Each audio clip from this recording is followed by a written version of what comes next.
Olá, pessoal, bem-vindos ao nosso giro semanal sobre o mercado financeiro. O resultado do nosso IBC-BR, que registrou uma queda de 0,73%, corrobora os dados da semana passada, mostrando que a economia brasileira vem dando sinais de desaceleração e já vem sentindo o preço dos juros altos. Mas mesmo assim, ele fecha o ano de 2024 com alta de 3,80%, confirmando aí as estimativas que o nosso PIB deve crescer acima dos 3% no ano de 2024. Enquanto isso, nos Estados Unidos, o presidente Donald Trump continua aí nas manchetes.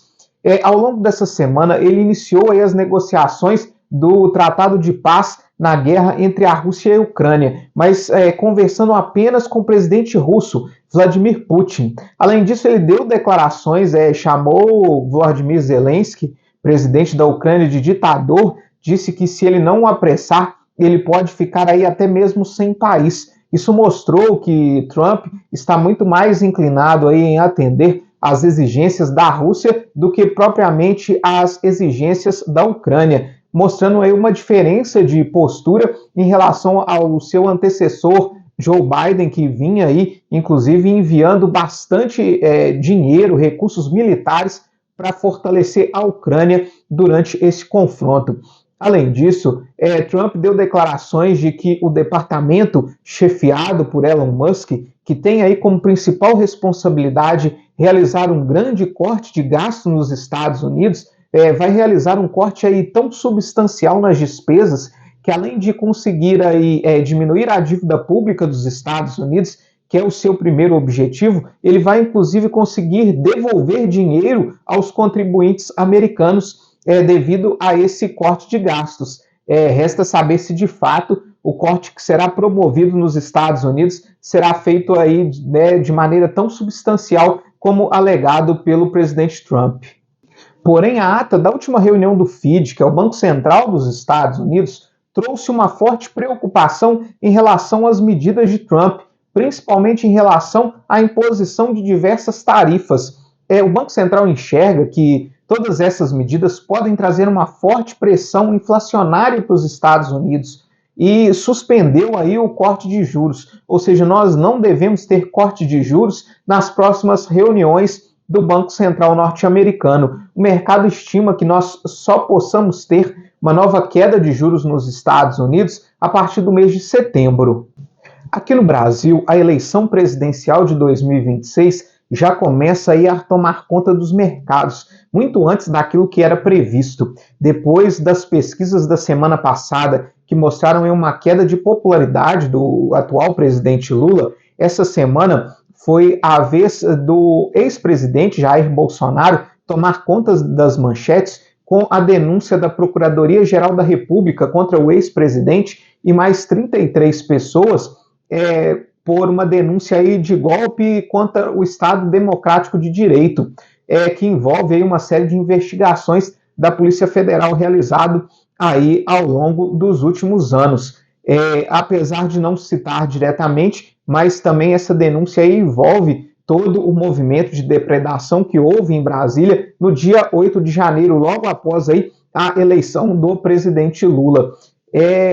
Em função até mesmo dessa denúncia, o filho do ex-presidente Jair Bolsonaro, Flávio Bolsonaro, hoje senador, deu declarações de que seu pai aí já cogita apoiar um outro candidato para 2026, citando seu próprio nome, da atual mulher do ex-presidente, Michele Bolsonaro, além dos governadores Ronaldo Caiado, Romeu Zema, Tarcísio de Freitas e Ratinho Júnior. Isso faz aí com que a eleição de 2026 já comece a entrar no radar do mercado financeiro.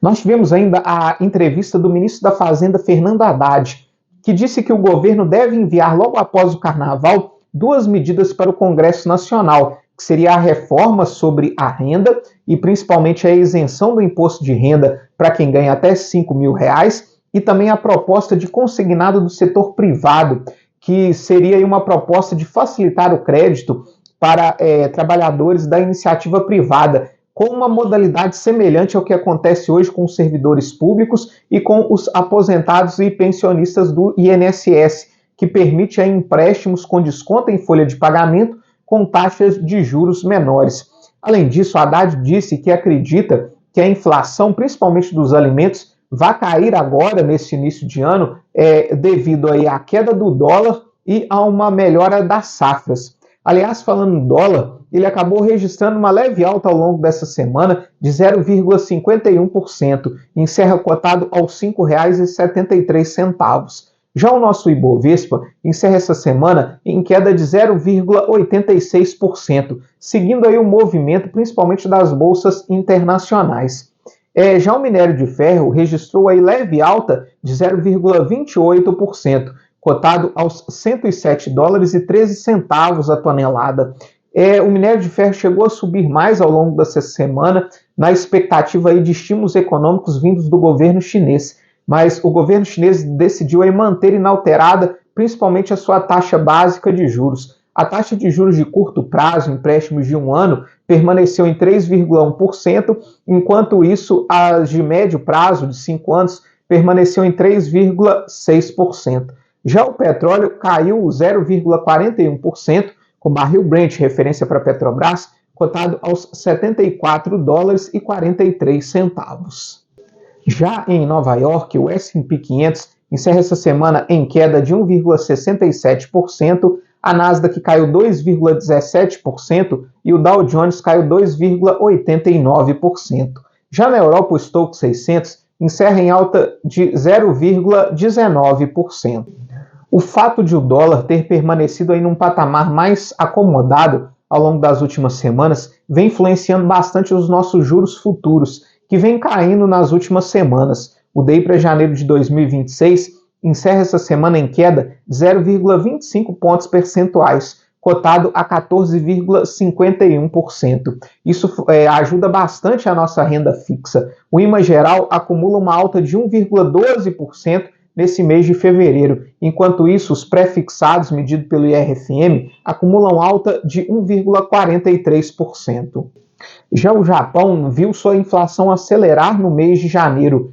No acumulado dos últimos 12 meses, a inflação japonesa acumula uma alta de 4%, ante uma alta de 3,6% nos 12 meses anteriores, reforçando assim a ideia de que o Banco Central japonês deve continuar aí a sua alta na taxa básica de juros. Enquanto isso, o presidente da Argentina, Javier Milei, se viu envolvido numa polêmica depois que ele compartilhou aí na sua rede social, no X, uma publicação aí a respeito de empresas argentinas e a respeito de uma criptomoeda. Isso fez com que essa criptomoeda disparasse logo em seguida, mas ela acabou entrando em colapso, fazendo aí com que os investidores perdessem o valor que foi aplicado.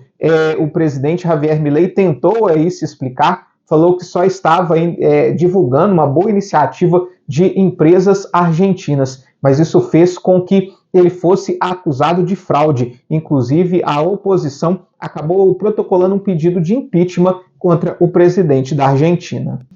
Para a semana que vem, no domingo, nós temos a eleição para primeiro-ministro da Alemanha, que é o carro-chefe aí da economia da União Europeia. Nos Estados Unidos saem dados de inflação. Aqui no Brasil nós temos a divulgação também de dados de inflação. Sai nosso IGPM e o IPCA 15, prévia da nossa inflação oficial. Além disso, sai também os dados do desemprego. Muito obrigado e até a próxima semana.